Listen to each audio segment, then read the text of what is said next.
The Graham Plattner scandal has made it more likely that Democrats will flip the Maine Senate seat and defeat Susan Collins, and the reason is that betting markets believe that Graham Plattner is likely to give up on his race in the next few days, and Democrats will be able to get a new candidate that has a better shot at winning this race. And based on the polling evidence to date, even before this latest scandal, Graham Plattner was going to be a spectacular underperformer.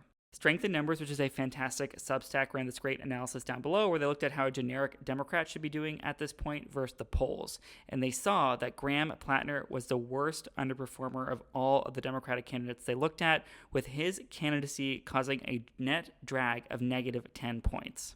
When Graham Plattner does quit this race, the next question is obviously how are they going to pick a replacement? There are two main options being discussed. One would be a statewide convention where basically all of the Democratic county chairs would pick his replacement.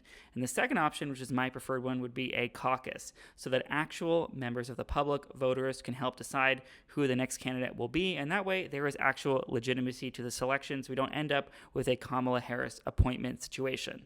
There are a few potential replacements for Plattner that are getting some buzz, and the first one is Troy Jackson, and he's actually the first individual to file paperwork to actually run officially in the Senate race if Plattner does indeed drop out. He is considered one of the more progressive potential candidates, but interestingly comes from a very Trumpy district when he was in the state Senate, and he was a state Senate president back in the 2020-2022 period. Troy Jackson comes from Maine Senate District 1, which is the rural, very northern area of Maine.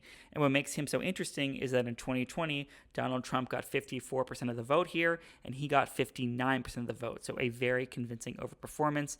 And he even did better than Jared Golden in this district in 2022. And then he did not run for re-election in 2024, and then came in third place in the Democratic gubernatorial primary this year.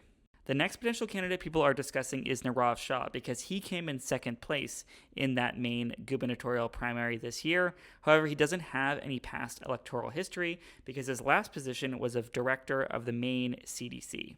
A third potential replacement is Shayna Bellows, who came in fourth in that gubernatorial primary, and she is the current Maine Secretary of State. I say the main thing going against her is that in 2014, she was the Democratic nominee for Senate against Susan Collins, where she lost spectacularly, but 2014 was not a good year for Democrats, and Susan Collins was in a much stronger position at that point.